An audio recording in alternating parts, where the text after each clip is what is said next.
Big boss എങ്ങനെയാണ് ഇപ്രാവശ്യത്തെ big boss?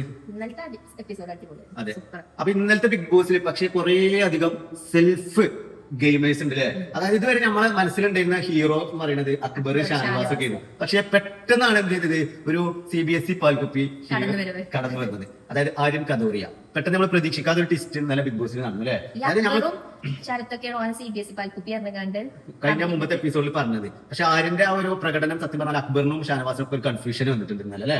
കാരണം ഇത് നമുക്ക് തന്നെ ഒരു പണിയാവും. കാരണം ഓനിങ്ങനെ രാജാവായിട്ട് നടക്കുകയായിരുന്നു. അതായത് ഇതുവരെയുള്ള മത്സരം അക്ബറിനും ഷാനവാസിനും ആയിരുന്നു സംശയം, ആരാണ് സിംഹം ആരാണ് പുലി. അതായത് രണ്ടാളും ഫസ്റ്റ് സെക്കൻഡ് പോലെ ഉറപ്പിച്ചിങ്ങനെ നടക്കുകയാണ്. അവിടെ നമ്മൾ ആര്യന്റെ ഒരു പ്രകടനം ഇതായത്. പിന്നെ ഇന്നത്തെ എപ്പിസോഡിനെ കുറിച്ച് പറയുകയാണെന്നുണ്ടെങ്കിൽ പണിപ്പുര ടാസ്ക് അത് ഭയങ്കര ഫ്ലോപ്പ് ആയില്ലേ. ഫ്ലോപ്പ് ടാസ്ക് ആയി. അതായത് ഫസ്റ്റത്തെ 750 പോയിന്റിന് വേണ്ടിയിട്ട് മത്സരിച്ച ആദില നൂറ് ഭയങ്കര മിസ്റ്റേക്ക് ചെയ്തു. അതായത് ബിഗ് ബോസിന്റെ ഒരു പ്രത്യേകത എന്താ വെച്ചാൽ ഗ്രൂപ്പിസോ അല്ലെങ്കിൽ ഒരു സിമ്പതി ഗെയിം ഒന്നും പറ്റൂല. നമ്മൾ സെൽഫായിട്ട് ഗെയിം കളിക്കാൻ സ്വാർത്ഥ മനസ്സുള്ളവർക്ക് ഇതിൽ പിടിച്ചേക്കാൻ പറ്റുള്ളൂ. സ്വാർത്ഥത വേണം. അപ്പോൾ ഇവർ ചെയ്യേണ്ടത് എന്താ വെച്ചാൽ ഇപ്പൊ നമ്മളൊക്കെ ആണെന്നുണ്ടെങ്കിൽ എന്താ ചെയ്യുക, ഡയറക്റ്റ് ഞങ്ങൾക്ക് പോയിന്റ് മതി പറഞ്ഞിട്ട് ഓരോട് കൂടുതൽ മറ്റവരോട് ചർച്ച ചെയ്യാനും നിൽക്കില്ല.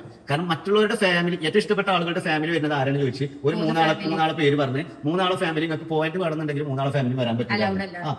നമുക്ക് എന്താണ് റിസ്ക്, നമ്മളെന്ത് ചെയ്യേണ്ട അവിടെ, നമ്മൾ പോയിന്റ് എടുക്കണം. കാരണം ഓരോ മൂന്നാളെ ഫാമിലി അല്ലേ, നമ്മളതല്ലല്ലോ. അപ്പൊ നമുക്ക് വരണ്ടെന്ന്. കാരണം ഒരു ത്യാഗം ചെയ്യാൻ വന്നിട്ട് ഓരോ അത്ര റിസ്ക് എടുത്തിട്ട് ടാസ്ക് ചെയ്യാൻ വന്നിട്ട് പിന്നെ ഒരു അപ്പൊ ഗെയിം കളിക്കണം. അവിടെ ഗെയിം കളിക്കണം. പോയിന്റിന് വേണ്ടിയിട്ട് ഓരോ ഫാമിലി വരണ്ട, ഞങ്ങൾക്ക് പോയിന്റ് മതി എന്നുള്ള മൈൻഡ് അവിടെ വരണം. സ്വാർത്ഥമായിട്ട് ചിന്തിച്ചാൽ മാത്രമേ ബിഗ് ബോസിൽ എന്ത് ചെയ്യാം.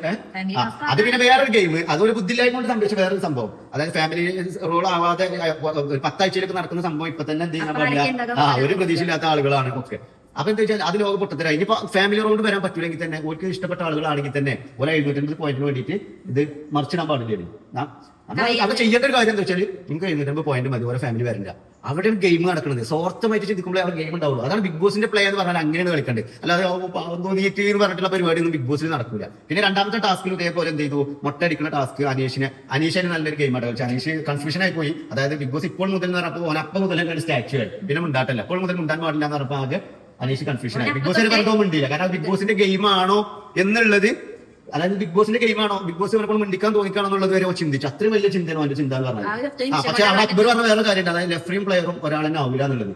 അതൊരു ഭയങ്കര കറക്റ്റ് പോയിന്റ് ആണ്. പിന്നെ അതേപോലെ തന്നെ അനീഷ് പറയുന്നത് എന്താ വെച്ചാൽ എനിക്ക് സ്വിച്ച് ചെയ്യാം. പക്ഷെ സ്വിച്ച് ചെയ്യണമെന്നുണ്ടെങ്കിൽ ഇപ്പോൾ മുതൽ നിന്ന് ലെറ്റർ വായിച്ചിട്ട് ആര്യനൊക്കെ മിണ്ടിയിട്ടുണ്ട്. അതുകൊണ്ട് സ്വിച്ച് ചെയ്തിട്ടും കാര്യമില്ല, ഫെയിൽ ആയി പോകുന്നതാണ്. അതായത് സ്വാർത്ഥ മനസ്സില്ലാത്ത ആൾക്കാരൊന്നും ബിഗ് ബോസ് മെറ്റീരിയൽ അല്ല. സ്വന്തം കളിക്കാൻ ചെന്ന് സ്വന്തമായിട്ട് നേടിയെടുക്കണം. സ്വന്തം എനിക്ക് മാത്രം എന്നുള്ള മൈൻഡും മെന്റാലിറ്റി ഉള്ള ആളുകൾക്ക് ബിഗ് ബോസിൽ നിലനിൽപ്പുള്ളൂ.